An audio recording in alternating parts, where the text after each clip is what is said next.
Assalamualaikum warahmatullahi wabarakatuh. Seluruh bangsa dan setanah air, jumpa lagi di channel Jagat Loop itu. Semoga dalam keadaan sehat, kurang satu apa rahmat barokah salam Allah curahkan untuk kita semuanya. Gus Muwafiq atau Kiai Haji Ahmad Muwafiq, ya, secara ilmiah, secara referensinya memang sudah tidak diragukan lagi, sehingga saat dipanggil di UIN Jakarta di hadapan para mahasiswa dan dosennya, di situ juga banyak sekali dewan-dewan asatidah atau dewan guru, dosen di UIN Jakarta menyampaikan terkait perjalanan Nabiullah Muhammad SAW dalam perayaan Maulid. Tentu ini tidak sembarang orang bisa mengutarakan, menjabarkan sebuah riwayat historis Nabiullah Muhammad dari titik terendah, bagaimana beliau bisa diterima di masyarakat, termasuk saat itu zaman jahiliyah di Jazirah Arab itu sendiri, sehingga apa yang disampaikan Gus Muwafiq diterima mudah oleh para mahasiswa di UIN yang notabene mereka adalah kritis dalam suatu penerimaan apapun, baik itu ceramah maupun nasihat dari seseorang, sehingga apa yang disampaikan oleh Kiai Ahmad Muwafiq bisa mencerahkan para mereka mahasiswa, baik di tingkat yang semesternya awal maupun yang akhir, sehingga ini menjadi tolok ukur bagaimana kedalaman ilmunya Kiai Muwafiq yang dianggapnya belum pantas bagi kiai karena nyisir rambut saja tidak becus, kata wali Pentagon yang ada di Pasuruan. Semoga ini bermanfaat, tidak berpanjang lebar. Mari kita simak videonya. Sekali lagi lah mohon maaf yang dari kalimat Nusantara Amerika. Assalamualaikum warahmatullahi wabarakatuh. Rasulun min anfusikum. Lebih beratnya lagi dijadikan nabi dengan konsep dari nol. Karena apa? Hadir di tengah masyarakat yang tidak mengenal nabi. Jadi Rasulullah itu hadir di tengah masyarakat yang benar-benar nggak mengenal nabi. Kenapa? Karena di Mekah. Kalau Rasulullah itu diutus di Filistin lebih enak. Karena apa? Orang Filistin ngerti nabi. Jadi ketika aku nabi, orang Filistin, oh ya kamu nabi. Tidak diutus di Madinah, tapi di Makkah. Orang Makkah nggak ngerti nabi. Saya sering contohkan, saya datang ke sini nggak terlalu khawatir, karena orang sini ngerti kiai, pasti disambut. Nyenggol saya pasti bermasalah. Dia karena udah ngerti kiai di sini, udah paham kiai, datang disambut, bila perlu berdiri tolak albat. Karena apa? Saya enak ketika datang ke sini, langsung didudukkan, dikasih mic, karena orang sini ngerti kiai. Coba kalau saya datang ke pedalaman Irian itu, yang tidak pernah mengerti konsep kiai, saya mungkin dikira tim pemburu babi. Coba. Atau ketika saya ke Korea, ketika saya ke Cina, mereka nggak ngerti konsep itu, saya mungkin dianggap tukang sulap atau apa. Jadi Rasulullah itu hadir di tengah masyarakat, dihadirkan sebagai manusia yang lumrahnya manusia di tengah masyarakat yang bertolak belakang dengan apa yang akan ditugaskan kepada nabi. Secara sosiologi orang Arab tidak mengenal nabi. Karena apa? Mereka penyembah berhala. Makanya kita bisa melihat betapa beratnya, dan dari sisi itu kita bisa mengaku hebat betul Rasulullah itu. Nah itu maknanya belajar sirah, belajar sejarah yang real. Beda dengan ketika belajar qasidah.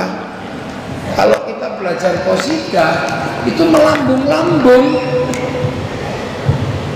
Nah, hari ini kita lebih banyak dihadirkan memahami Rasulullah itu dari qasidah, dari sastra-sastra yang melambung-lambung dengan perasaan. Wah, akhirnya kita nggak pernah ketemu, sehingga melihat Rasulullah itu tidak menjadi sebuah ilmu yang dasar. Itulah. Nah, itu makanya kaum muslimin ini harus cerdas, makanya menggunakan ilmu dasar atau disebut dengan ilmu syajarah, yang kita kenal dengan ilmu sejarah. Secara khusus disiplin ilmunya namanya syajarah atau sejarah, umumnya disebut sirah, sejarah perjalanan, tapi khususnya adalah ilmu syajarah yang artinya pohon. Jadi akarnya, pohonnya, daunnya ini paralel, nyambung. Makanya kalau dari sisi ilmu sejarah mempelajari Rasulullah dari akar sampai buahnya ketahuan. Dari ilmu sejarah, ilmu pohon loh ya. Nah, sekarang ini kan tidak belajar dari situ, kita ini kaget-kaget. Kok ada akarnya Rasul, pohonnya Rasul, kok buahnya beda? Jangan-jangan setek kan? Lu ini belajar tentang Rasulullah, makanya akar sosiologi dan antropologinya harus matang. Karena Rasulun min anfusikum, anfusikum itu jenisnya manusia, lingkungannya lingkungan manusia, pola hidupnya pola hidup manusia. Jadi sehingga ketika umatnya ini menghadapi sisi paling sulit dari kehidupan manusia, pasti ada ibrohnya dari Rasulullah. Gitu. Makanya Rasul itu diletakkan di titik nol kehidupan, titik nol kesulitan manusia, titik nol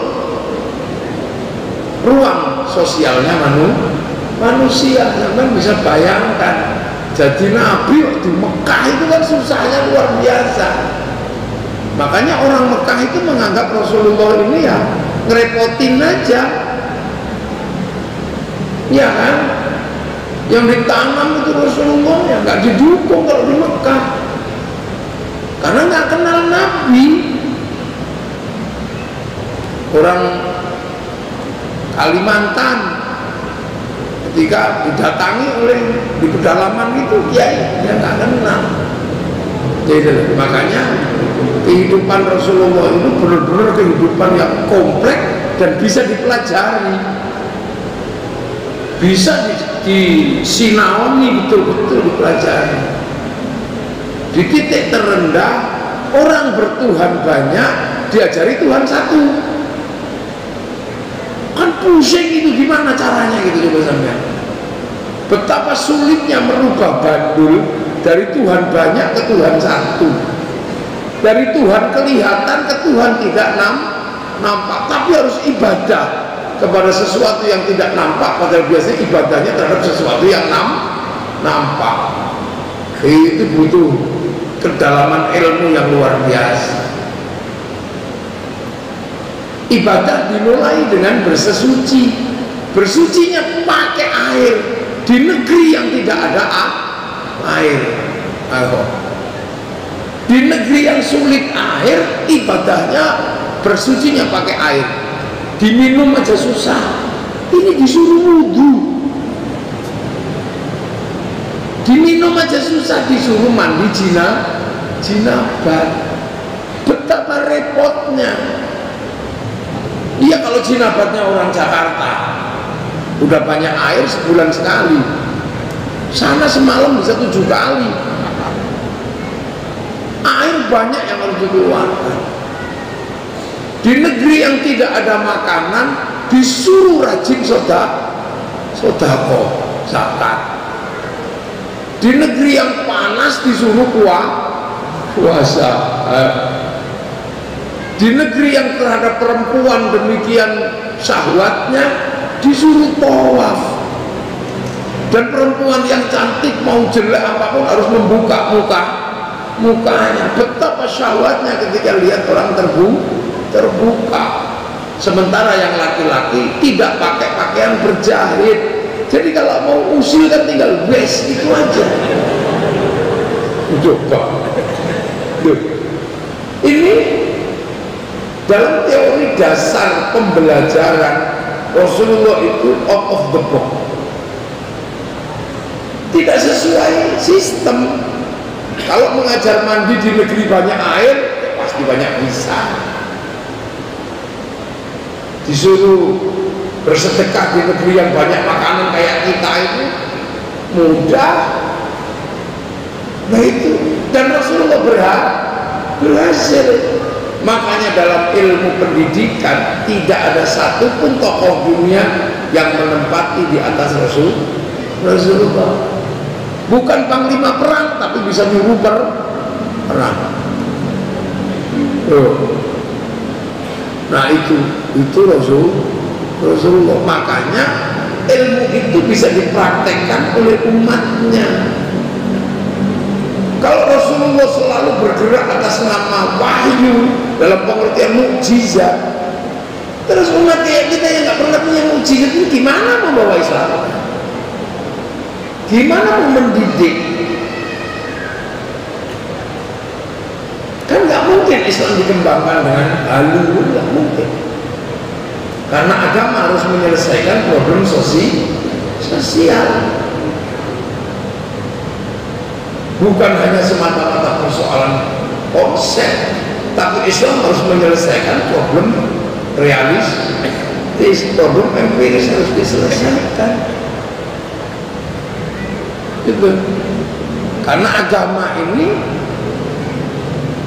empiris loh, makanya itulah kalau kita memperingati lahirnya Rasulullah, kita kaji dari sisi Rasul min anfusikum, hebatnya luar biasa Rasulullah itu. Hebat, berhasil di tengah situasi yang tidak mungkin menjadi mungkin. Arab bisa seperti itu, bisa seperti itu. Nah makanya dalam Al-Quran tegas, wa kafa billahi syahida Muhammadur Rasulullah. Sendirian Rasulullah, cukup Allah aja saksinya kalau Muhammad itu utusan Allah. Baru kemudian mendapatkan teman yang disebut walladzina ma'ahu, orang yang akhirnya menyertai Rasulullah, itu yang disebut sahabat. Bentrok dengan yang tidak terima karena secara ilmu dasar pengetahuannya nggak nyambung. Nah itu disebut dengan kufar. Pertemuannya namanya asyidda'u alal kufar. Tapi karena ketelatenan Rasulullah berhasil terjadi rekonsiliasi antara yang kafir dan yang Islam. Yang kafir akhirnya jadi mu'allaf, punya anak mu'allaf juga, misalnya kayak Abu Sufyan mu'allaf, punya anak Muawiyah mu'allaf, baru punya anak Yazid mukallaf. Ada yang langsung dari kecil mukallaf, Sayyidina Ali, sebagian besar mu'allaf. Rekonsiliasi, ya sudah. Sampai akhirnya ruhama ubainahum, yang tetap kufar Abu Lahab, sampai dinas di dalam Al-Quran tabbat yada abi lahabin watab. Tapi ketika ruhama ubainahum, Rasulullah tidak pernah ngimami membaca surat Al-Lahab karena anaknya Abu Lahab sudah menjadi makmumnya Rasulullah. Jadi ruhama ubainahum, jadi setelah ini rukun. Tarahum ruka'an sujadah yabtaguna fadlan minallah wa ridwanan simahum fi wujuhihim min athari sujud. Semua berlomba-lomba mencari ridha Allah.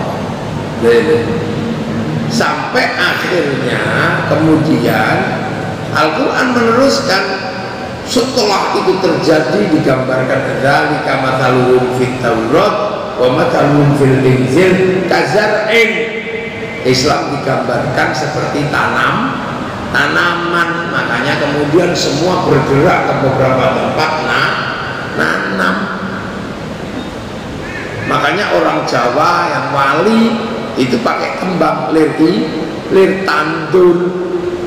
Makanya Islam itu ditandur, tanam, karena zar'in itu maknanya tanaman. Jadi sampai bahasanya pun menggunakan bahasa tanaman. Ditanam di mana? Ada yang ditanam di Eropa, yang nanam siapa? Tariq bin Ziyad. Ada yang nanam ke Cina, sahabat Sa'ad bin Abi Waqqas. Ada yang nanam ke Afrika, sahabat Bilal, sahabat Salman. Ada yang nanam ke Indonesia, tapi sudah di generasi berikut belakangan bawa ke sini, ditanam dengan konsep sini. Makanya ketika menanam ya menggunakan konsep yang ada di Nusantara. Konsep menanam Islam di Nusantara itulah yang kemudian menghasilkan konsep Islam Nusantara. Yang ditanam apa? Ya sama aja bibitnya, 6 sama 3, iman sama Islam. Tanam sama aja. Rukun iman di negeri manapun yaitu antuk minabillah, iman kepada Allah. Wa malaikatihi, sama aja semuanya. Ketambahan Lia Eden ya nggak mau orang sini. Artinya itu iman. Wa kutubihi, kitabnya Allah ya sama aja di seluruh dunia. Al-Quran yaitu nggak ada yang berubah. Wa rasulihi yaitu juga nggak ada yang berubah. 25 ketambahan musodik juga ditolak. Di seluruh sama. Wal yaumil akhir ya sama aja, bahwa dunia ada akhirnya cuma ada yang bahas, ada yang enggak. Kalau yang suka bahas kayak Hizbut Tahrir itu senang bahas kiamat, ya kan, senang bahas kiamat karena konsep khilafah itu pasti dihubungkan dengan akhir zaman. Agar orang menerima konsep khilafah, maka dia dibikinlah konsep kiamat sudah dekat, tapi sering gagal. Awas, tanggal 15 Ramadan hari Jumat ada asteroid nabrak bumi, itu tanda-tanda kiamat. Takut semua, ada yang jual kebun, ada yang jual ruko. Serahkan panitia hari kiamat.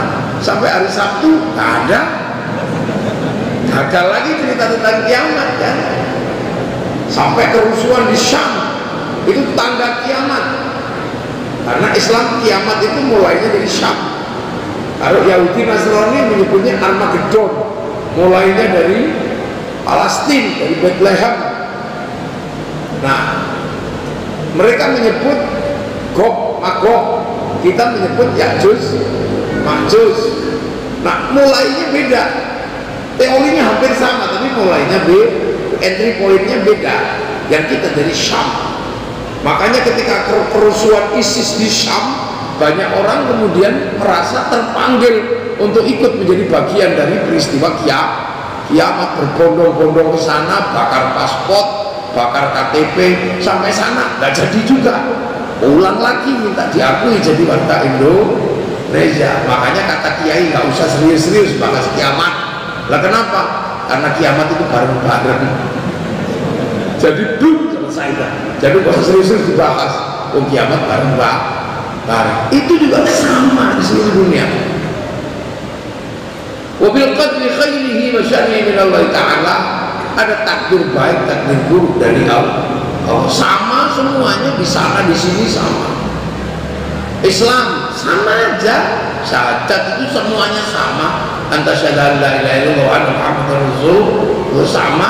Islam mau di Cina mau di mana, yaitu syahadat. Sholat sama aja di seluruh dunia juga 5 waktu. Zuhur itu 4, nggak ada di tempat yang lain. Zuhur 2 itu ya nggak ada, kecuali jamaah takhir qashar. Sholat sama, Jumatannya sama, zakat sama aja, tergantung daerahnya penghasil apa. Ada yang penghasil kurma ya kurma, penghasil jagung ya jagung. Puasa sama aja, kan gitu, sama aja puasa. Haji sama aja, semuanya ke Mekah gitu. Tapi ketika ditanam di beberapa negara ada hal yang agak beda cara nanamnya, cuman itu aja. Yang nanam dan yang cara menanamnya agak beda. Kalau di sana yang nanam Rasulullah, di tempat lain ulama. Tapi ketika masuk Nusantara, ulama itu identik dengan kiai, makanya ulama menjadi kiai. Ada kepu Kiai Slamet, ada tombak Kiai Plek, ada terus Kiai Sengkelat, ada konsepnya kiai. Kita punya murid ilmi don, konsepnya sama dengan santri. Musola langgar, sholat sembahyang, konsepnya sama walaupun bentuknya beda. Nah itulah yang sampai sekarang kemudian kita punya kebiasaan menyamakan, walaupun RE disebut Honda, ya kan, walaupun klub disebut aku, apapun mereknya tetap Indomie. Ya itu kebiasaan kita. Ya apapun mereknya, pembalut semuanya Softek. Dan kita terkadang juga nggak terlalu mempersoalkan Lebaran itu bungkusnya kongwan, isinya rengginang. Loh, karena konsepnya zar'in menanam. Itu. Nah di sini ditanam syahadaten, sekaten, itu kan di Jogja ada sekaten, menanam. Puasa, saumum, puasa. Kenapa ditanam pakai nama puasa? Karena di sini dulu Hindu itu ada ibadah, nggak makan, nggak minum, nggak menyentuh perempuan, namanya upawasa. Makanya kok mirip sama upawasa, maka syahrul yang disebut puasa. Konsep-konsep itu kan ada. Kenapa di sini sembahyang? Karena di sini sudah ada istilah nyembah sang yang bunyinya tetap sembahyang, isinya sholat. Jadi kita ini kadang biasa aja. Kayak misalnya khol, itu juga sudah ada di sini. Orang sini menyebut nenek moyangnya dulu namanya sang danghyang. Makanya kalau diambil sedikit orang tua-tua di kampung namanya eyang, karena danghyang, eyang kakung, eyang putri. Kalau kebleset dikit namanya danyak.